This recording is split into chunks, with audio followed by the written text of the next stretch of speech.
This is CGTN, China Global Television Network.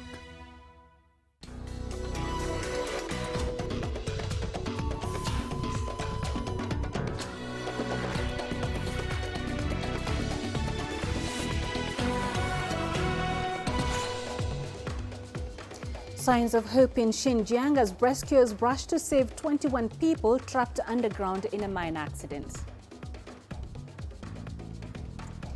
Tanzania's President Samia Suluhu in Uganda in her first foreign trip as president.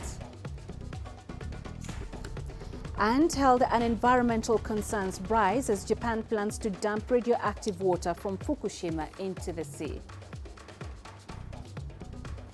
Hello and thank you for joining us on Africa Live. I am Peninah Karibe. Let's have a look at the stories coming up this hour.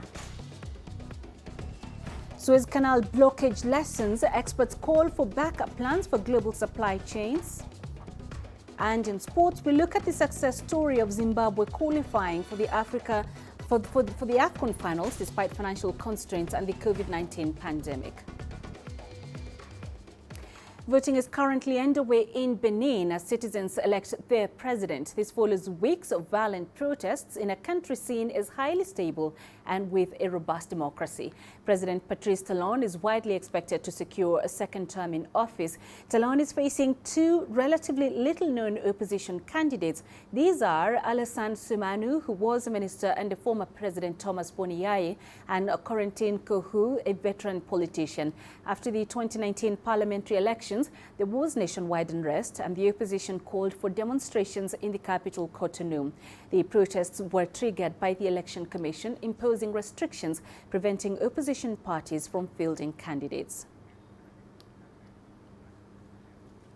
To northwest China's Xinjiang Uyghur Autonomous Region, where 8 people have been rescued and 21 are still trapped after a coal mine was flooded. All of the trapped men have been located. The accident happened around 6 p.m. Saturday. 29 workers were upgrading the mine in Hutubi County in the Hui Autonomous Prefecture of Jiangxi in the north of Xinjiang. Crews are pumping out water as flooding continues. The local authority says there is a possibility of survival as air can accumulate in some areas inside the mine. Now, gun salutes across the UK have marked the death of Britain's Prince Philip. Military leaders honoured the former naval officer who served as royal consort to his wife, Queen Elizabeth II, for 73 years. He died on Friday at Windsor Castle, just 2 months before what would have been his 100th birthday. Naveed Jabakil reports from London. From London to Edinburgh, Cardiff to Belfast. Across the UK, the cannons fired out. A 41-round gun salute paying tribute to Prince Philip. Outside Buckingham Palace, things looking a lot quieter than they did when news first broke of his death at the age of 99. Both the palace and the government urged people to stay away and avoid physical tributes because of COVID-19. But some, young and old, still choosing to turn out. We just wanted to come and show our support and really show the kids, you know, that it's important to show your respect.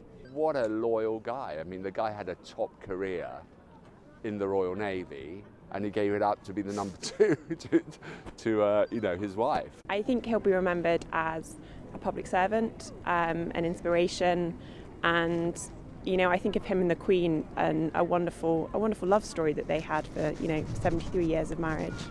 Tributes are continuing to pour in from around the world too, among them China's President Xi Jinping sending a message of condolence. As the news continues to sink in, attention's turning to the Duke of Edinburgh's funeral, where once again the impact of the coronavirus is being felt. There'll be no state funeral, and his body will not lie in state for the public to pay their respects. Instead, a smaller, private affair, something the royal family says was in line with Prince Philip's wishes. For almost 70 years, the Duke of Edinburgh accompanied Queen Elizabeth throughout her reign. During the many highs and lows, he was a trusted voice to the British monarch, even if publicly he was often a few steps behind her. For now, the sense of national mourning continues here after the loss of a monumental figure in the country's recent history. Naveed Jabakil, CGTN, London. In the European Union, concerns about side effects from vaccines are growing. Europe's drug regulator is expanding its probe into the AstraZeneca vaccine to include a bleeding condition. The European Medicines Agency is also looking into Johnson & Johnson's jabs after 4 serious cases of blood clots are reported. Rahul Patak reports from Madrid. In Spain, vaccine hesitancy has been on the rise, following the change in guidance from the government on who can receive the AstraZeneca vaccine. Earlier this week, health officials approved its use for those between 60 and 69. Since then, Madrid residents have been reluctant to come forward, with only around 45% of those asked having confirmed their appointments. The government is now trying to offer reassurance. From a political point of view, our decisions will always be absolutely based on scientific and technical criteria to guarantee, firstly, the lives of our people and our country's public health, and also to ensure the vaccination process is a success. Well, previously, the big issue in Spain, like much of the rest of Europe, was one of vaccine supply. Well, supply lines have now increased, so the main challenge is to change public perception on safety so that as many people get vaccinated as possible. In France, Emmanuel Macron visited Delpharm, the first COVID-19 vaccine production plant in France, which he hopes will deliver tens of millions of bottles of vaccine by the end of the year. What we have seen this morning, in concrete terms for our fellow citizens, are these doses of the Pfizer-BioNTech vaccine produced here and then sent to vaccination centres to be used by our fellow citizens and also delivered to our European neighbours. As Europe looks to ramp up its supply, representatives of the European Medicines Agency, EMA, are visiting Russia to review the country's Sputnik V vaccine. Previously, an official from the European body urged caution in approval at a national level as they continue a rolling review of the drug.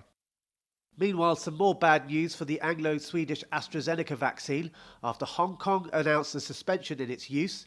Authorities there say they will wait until an upgraded second-generation version of the drug becomes available, as it may be better suited to protect its residents against the new virus variants of the COVID-19 strain.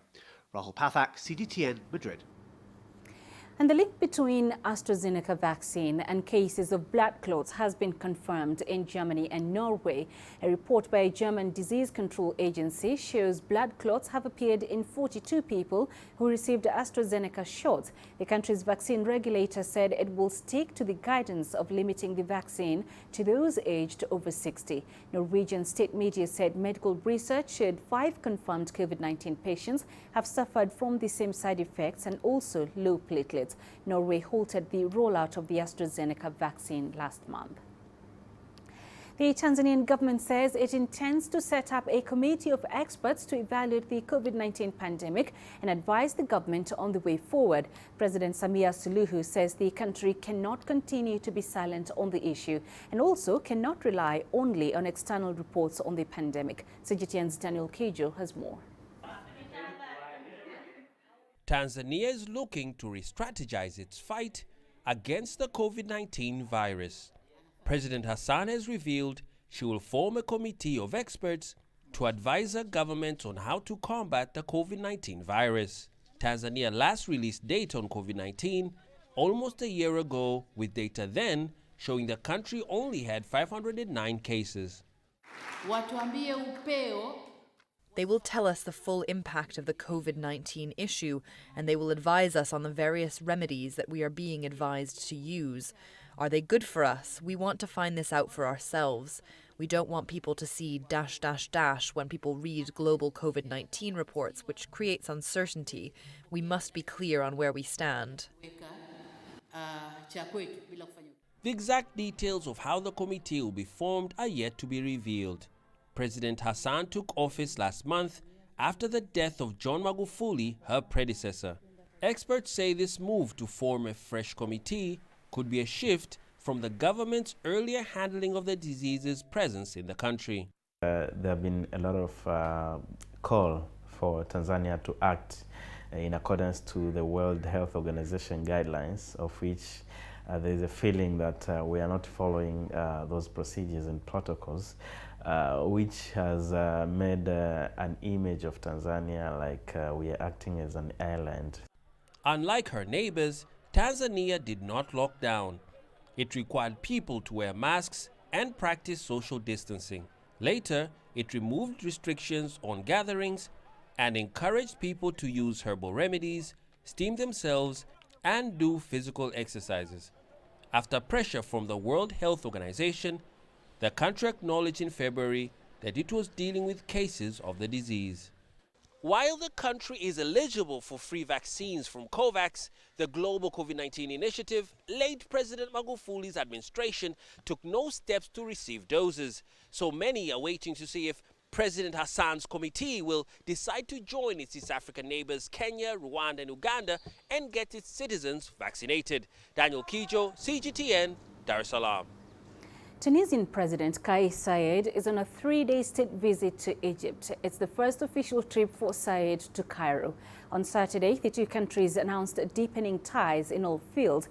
It's significant progress in relations between the countries, which were tense under former Tunisian President Beji Caid Essebsi. Here's Adel Mahri with more.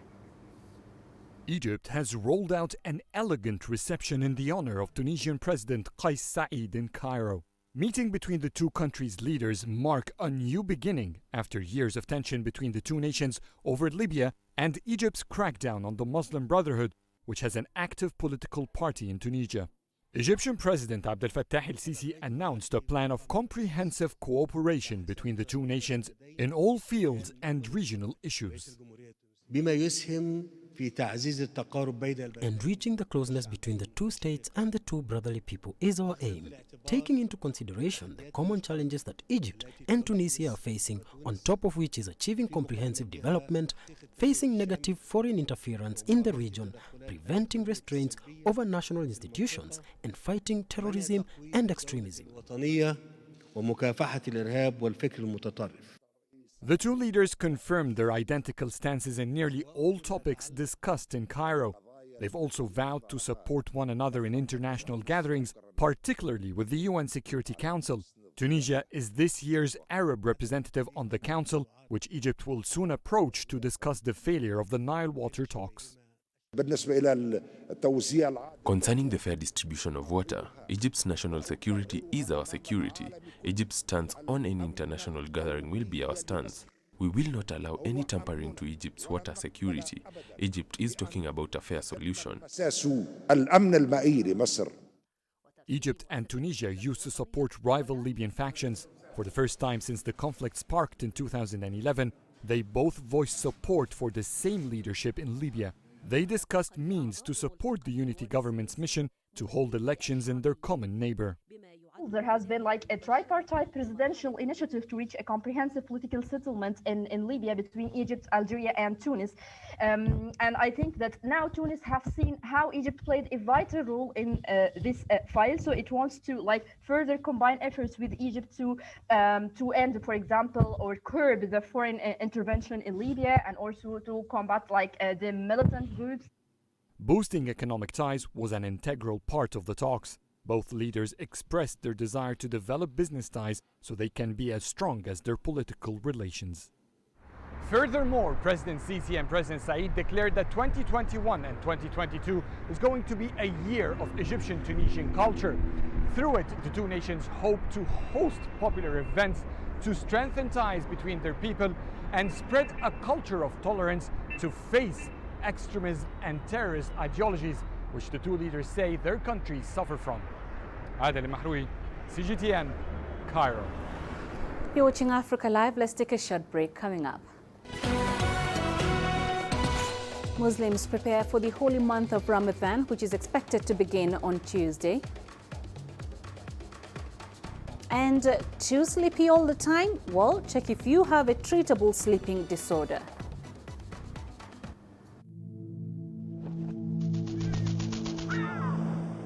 How will your world change today? What happens here? What happens there? Or what you make happen for yourself? If it matters to you, it matters to us too. Your stories are the stories that need to be told. Africa Live, Find your voice. Nigeria is my home.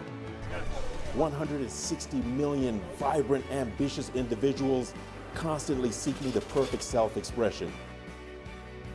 It is these people who inspired me to be that person that is seen, to be a voice that is heard, and ultimately to be the anchor that I am. I have to tap in, tune in, and turn on the very best qualities within me to deliver the news. I'm Richard Nta, an anchor for CGTN. I try to not let it affect me, but there are days when it does. I'm a human being, and to see patients in a hospital bed and their family members are not there, there's no one there to hold their hand, that human touch, you know?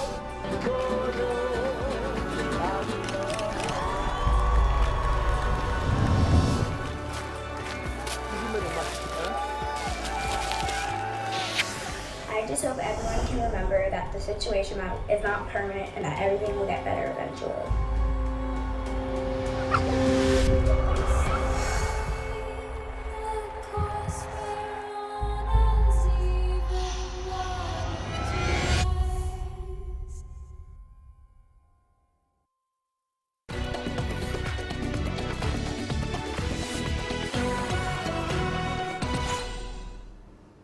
Health and environmental concerns are growing over Japan's plan to dump a massive amount of radioactive water into the Pacific Ocean. The wastewater is from the Fukushima nuclear accident 10 years ago.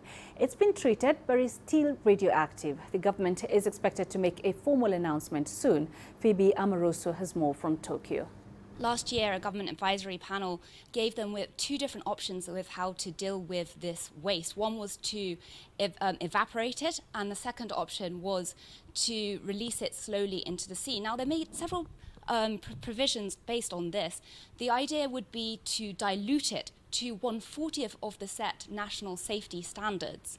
And then release it slowly over 3 decades. So there's said to be no impact on human health.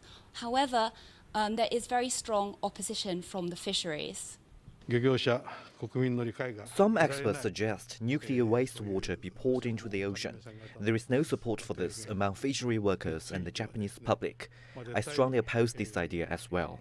A survey earlier this month or last month said that 51% of the public are strongly against the waste being released, and only 18% are in favour. So there is a very strong anti-nuclear sentiment here in Japan. Now, one of the reasons why the government is trying to make this decision now is that currently more than 100 tons of groundwater are leaking into the basements of the damaged reactors. Now, this is mixing with radioactive debris, and TEPCO, who manages the facilities, they are purifying this, but it leaves behind tritium. So this wastewater, it has to be stored somewhere, and they're running out of capacity. It's said to be reaching capacity around autumn 2022. So there is some pressure on to make a decision quickly, because even if they do release the water into the sea, it's going to take about 2 years of preparations. The United Nations Nuclear Agency is showing support for Japan's plan to dump the wastewater into the sea. The International Atomic Energy Agency says releasing nuclear water into the ocean is a standard practice globally. Japan had asked the agency to assess its plan, but the country's neighbors, including China, are still urging for caution. The radioactive leakage from Japan's Fukushima nuclear accident has already had a profound impact on the marine environment, food safety, and human health.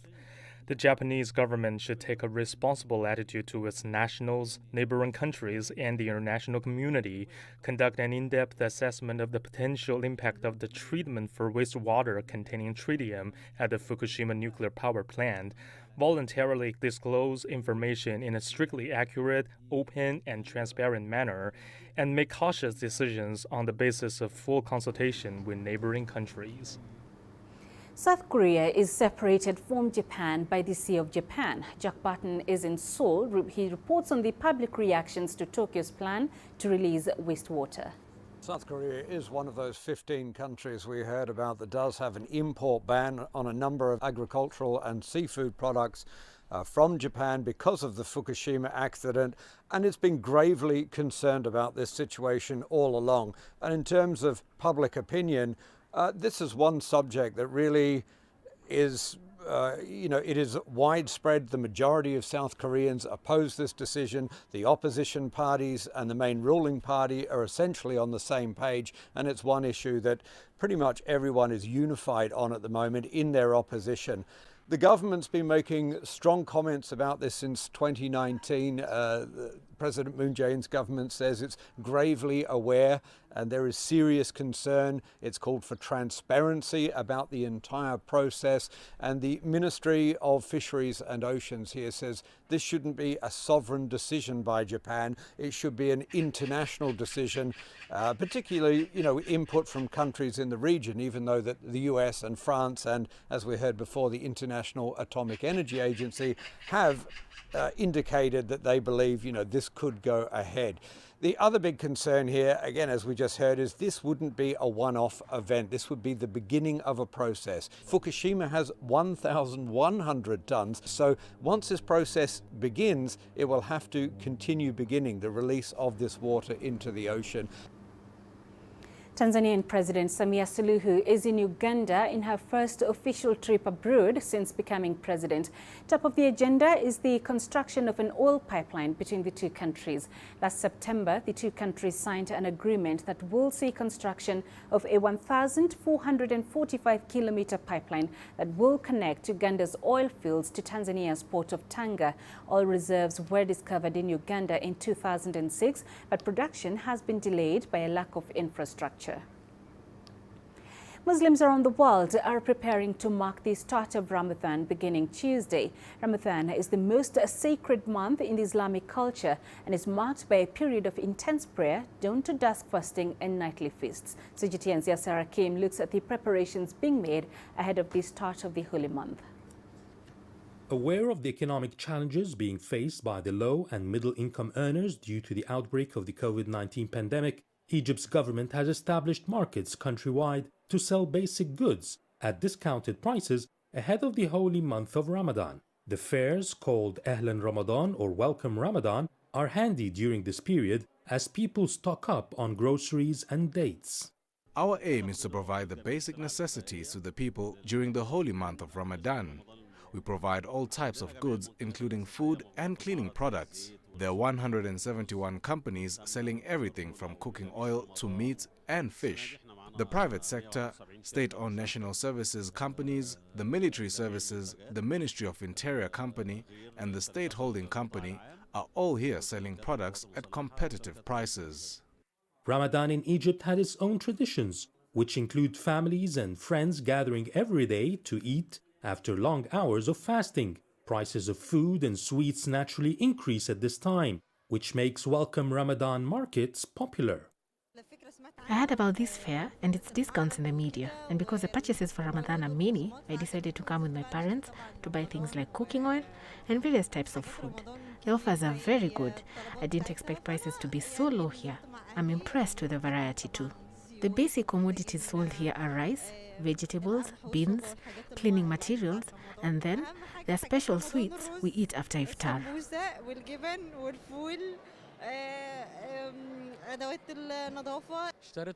I bought rice, pasta, sugar, tea and other stuff like soup, salt and many other stuff we use throughout the month. It's better buying here because you find everything in one place and at competitive prices. The government has doubled the number of Ramadan fairs this year to counter the economic effects of the COVID-19 pandemic. Last year, the fair was cancelled because of the coronavirus pandemic, but this year the government went ahead with it, and that is really good, as it has created high demand and stimulated the market. We produce all types of liquid cleaners, home care, vehicle cleaning and textile cleaning as well.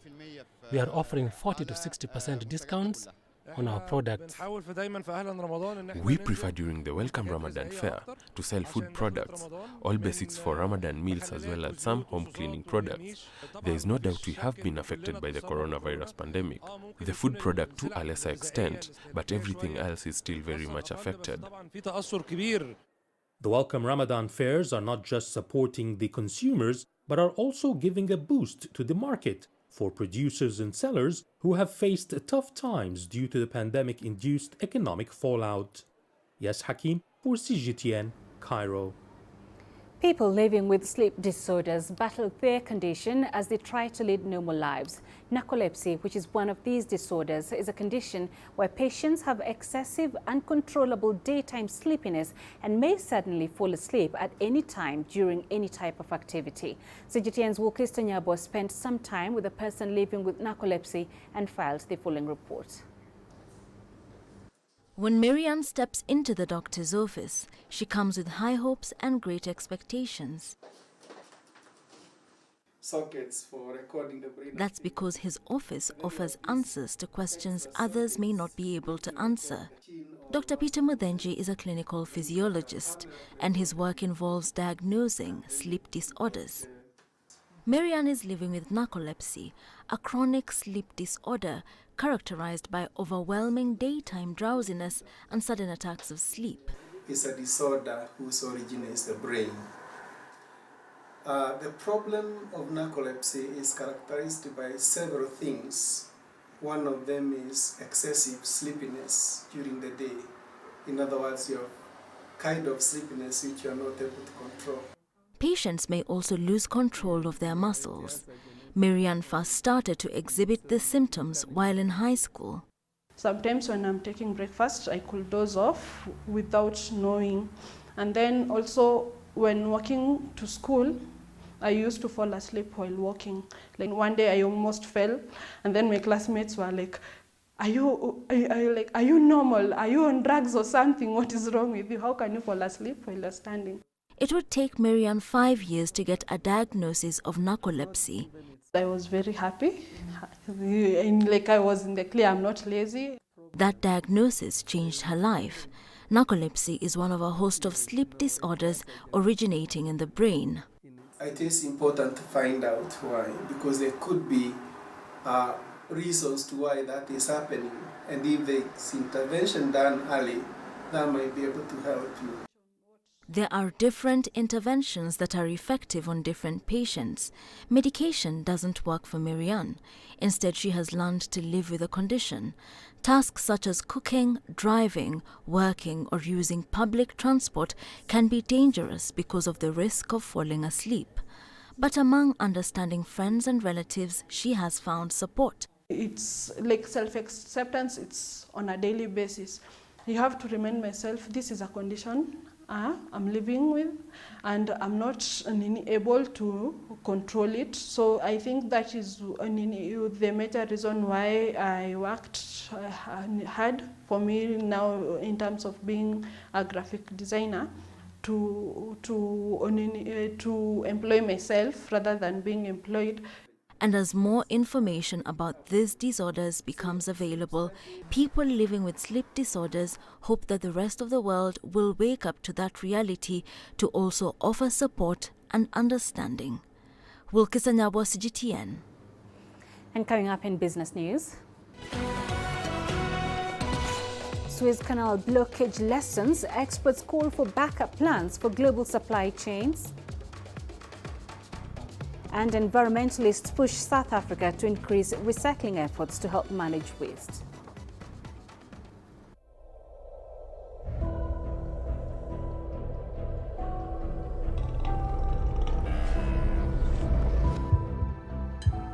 This has taken me completely out of my depth, but at the same time it's exciting. It's new, it's different, it's a challenge. It's really exciting.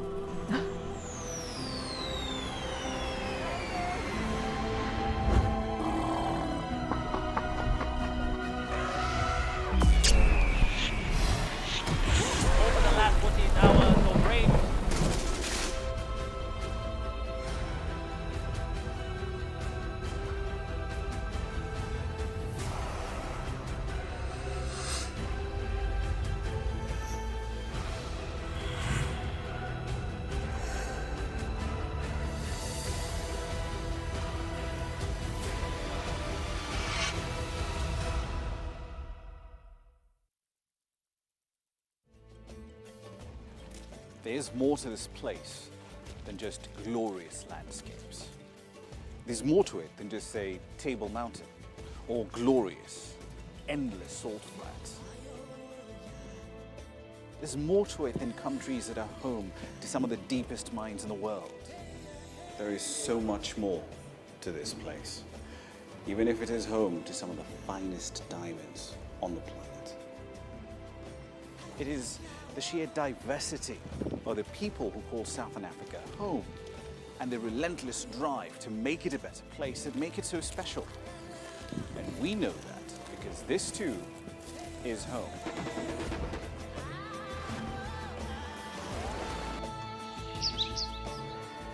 No one knows Southern Africa like we do. CGTN, see the difference.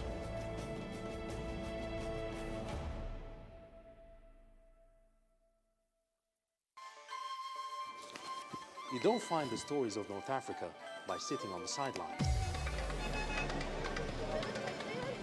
You've got to get out, go there, and you'll find them. In the bazaars of Casablanca. Among the crowds in Cairo. Who come to visit Cairo, the ancient capital of Egypt. Along the waters of the Nile. Along the sands of the Sahara. No one else will take you where we can in North Africa. No one else will show you what it's all about. CGTN, see the difference.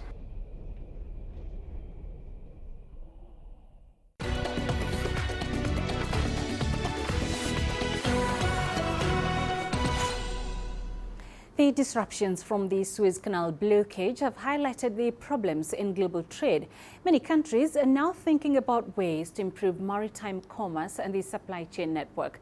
Daikai tells us more about the waterways blockage and talks with experts about some potential solutions.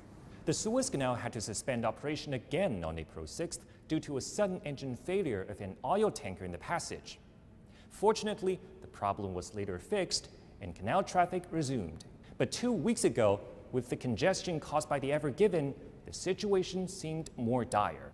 This is probably the last thing you'd expect when navigating the Suez Canal. A giant container ship ran aground, blocking one of the busiest waterways in the world. Around 200,000 tons and 1,300 feet long, the Ever Given is longer than the Eiffel Tower and nearly as long as the Empire State Building. The frantic effort to get this gigantic vessel refloated took nearly a week. The cause of the accident aside, people now care more about the consequences. We're talking about the backlog of more than 400 vessels, all of which found themselves stuck on either side of the canal, carrying goods such as laptops, cars, crude oil, and even livestock. Around 12% of global trade and 10% of the world's oil is set to pass through the Suez Canal, which partly explains why the price of crude oil surged by over 5% on news of the blockage. A study by German insurer Allianz showed that the blockage could cost global trade $6 billion to $10 billion a week. The past 2 decades have seen a sharp expansion in global trade, with container ship models getting larger and larger to promote higher transport efficiency. But analysts believe that means they inevitably pose bigger risks when they encounter troubles en route to their destination. So what does the accident say about global supply chains, and what can we do about it so things like the Ever Given incident don't happen over and over again? The blockage rippled through the stock markets, commodities and futures trading worldwide, and events like this will not only delay, but could even terminate the transportation of supply chains on a global scale. We have alternatives via cargo aircraft, highways, and railways. The China-Europe Railway Express, for example, is a great substitute, and demand has seen an obvious surge since the start of the COVID-19 pandemic. Experts say any future blockages could bring continental supply chains to a screeching halt at any minute, which is why it's essential to have a backup plan. Daikai, CGTN. In South Africa, the focus is once again on reducing the dumping of waste at landfill sites. Although there has been some progress over the years in converting plastics and paper back into raw materials, only is usually recycled. Environmentalists say the country could increase economic opportunities if more waste was repurposed. CGTN's Julie Shire reports. Industrial recycling rates in South Africa have slumped after several lockdowns. Worryingly, waste management companies have also noticed a spike in single-use plastics. Globally, there's been a big drive. You see no shopping bags and no straws, a big awareness campaign to reduce single-use plastics because they have such a dire impact on our environment. But with COVID, the rise in PPE, your masks and all your different types of plastics covering material, we've seen a rise in single-use plastic, which is not good. South Africa produced around 1.8 million tons of plastic in 2019. Just 500,000 tons was recycled during that time, of which 70% was converted back to raw materials. That may soon increase as government gets tough on rubbish disposal. We have a new regulation coming in specifically around packaging, which will affect the direct recycling market, the extended producer responsibility regulation, which says producers of materials or products that are packaged need to take more onus on what happens to those products after the consumer has used those. South Africa's recycling rates are still very low. Over 90% of waste is still dumped in landfills. $1 billion worth of waste last year was thrown away to landfill, which are actually resources which could have been used into our economy. And in the sense of where South Africa is in terms of economy, those are valuable resources that we could have not only used, but also created jobs. Waste collectors are vital to South Africa's economy. It's estimated they save municipalities $50 million in landfill space annually. I'm next to the retails and whatsoever, so cardboard is the one that do well, and the more of aluminum can. Aluminum can, as you can see, I'm around the pubs, yes, and the garages next to me, corporates. Now at least they turn it to be a recyclable material. They can do something and can send to the end user, they do the product. South Africa is under pressure to increase recycling as landfill space fast diminishes, but municipal solid waste comes from households. But consumers can start helping by separating their trash before dumping it in the bin. Julie Shire, CGTN, Johannesburg, South Africa. In Uganda, many rural communities are facing challenges in getting water. Only 68% of rural villages have access to a safe water source, according to the Ministry of Water. Now, a non-profit organization is helping rural communities access clean and reliable water using solar-powered digital systems. Isabel Nakiria has more details. Christine Nachibuka now taps water with a swipe. She's using a digital system that involves loading credit on a token and passing it through a payment system to allow water to flow. Residents pay 2 cents for a 20-litre jerrycan of water, which they say is affordable. They really helped us. We are no longer suffering. We don't even think about having to walk down the well to fetch water. Christine's family and millions more live in Uganda's water-stressed areas. She says life was tough before water was brought close to her home. Imagine we used to walk up this hill very early before we go to school every day, yet we would take 2 routes. Sometimes we ended up being late for school. According to the Water Ministry, only 38% of the people in Christine's district of Sembabule have access to clean water. This water source has for years been used by both humans and animals. It's not only safe for drinking, but it's also far off. People have to walk over 2 kilometers to access it. The government drilled boreholes in the area, but many broke down. Water Campus, an NGO working to improve access to water in rural communities, is modernizing the broken boreholes. It's replacing hand pumps with solar-powered pumps and supplying cheap water closer to where people live. We also use a solar-powered digital payment system so that people receive an individual token that they can load credit onto, so that at any time during the day or night they can come and collect water without having to disturb anyone to turn on a tap or have to travel far down to a hand pump. The organization has built 3 water systems in 3 districts so far, each costing $30,000. The project leaders say the system is reliable and residents are assured of constant water supply throughout the year. The climate in Zimbabwe is semi-arid, meaning not much rain is received here.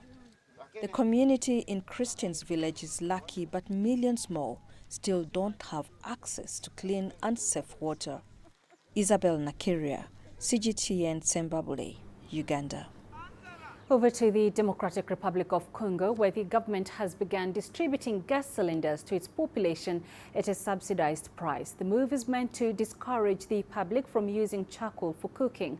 The program, which is in its second phase, is aimed at saving the country's forests. CGTN's Chris Chamringa has more from Kinshasa.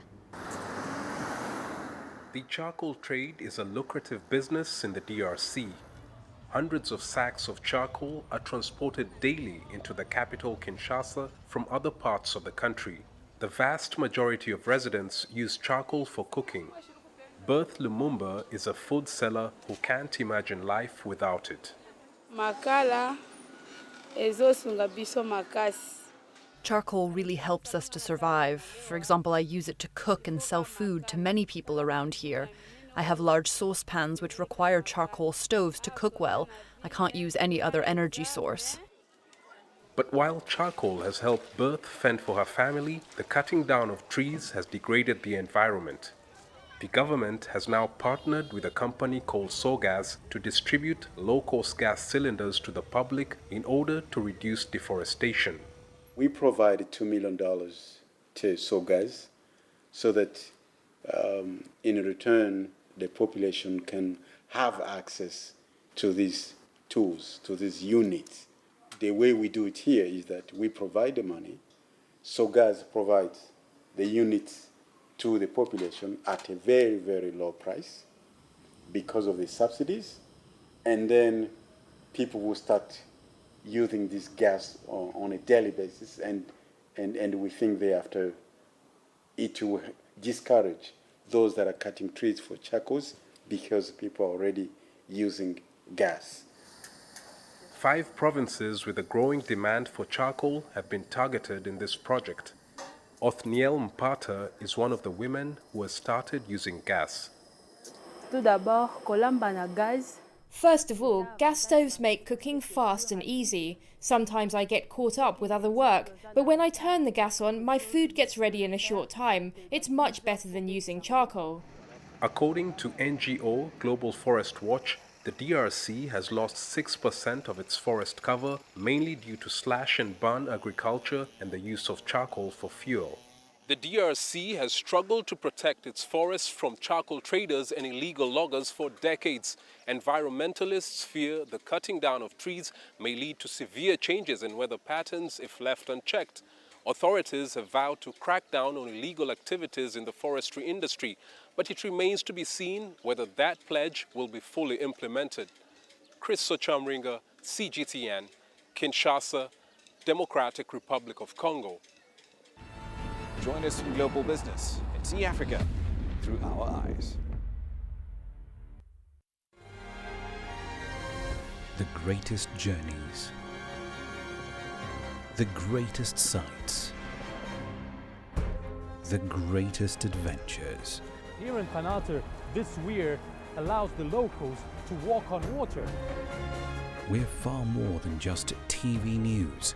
We're your passport to the wonders of Africa. To bring you stories of struggle, survival and hope.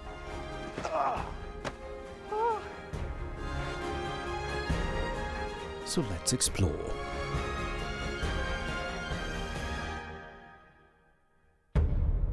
CGTN. See the difference.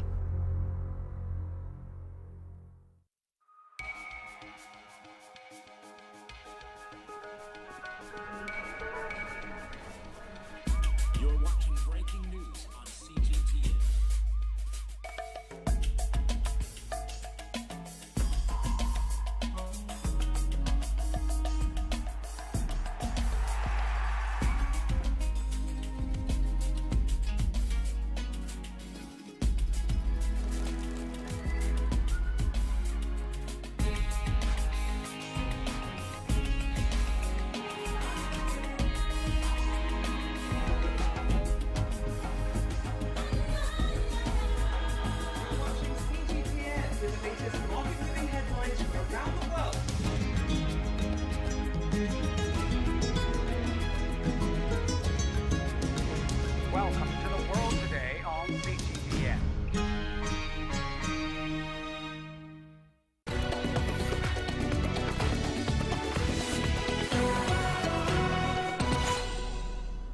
Now let's take a look at some of the events in the last 7 days in our roundup World in a Week.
And coming up in sports, we look at the success story of Zimbabwe qualifying for the AFCON finals despite financial constraints and the COVID-19 pandemic.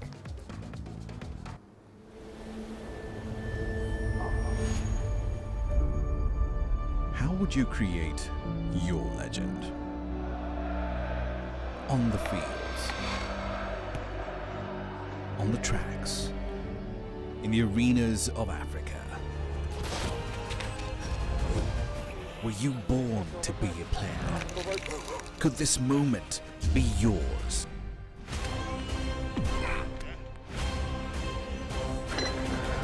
Sportsy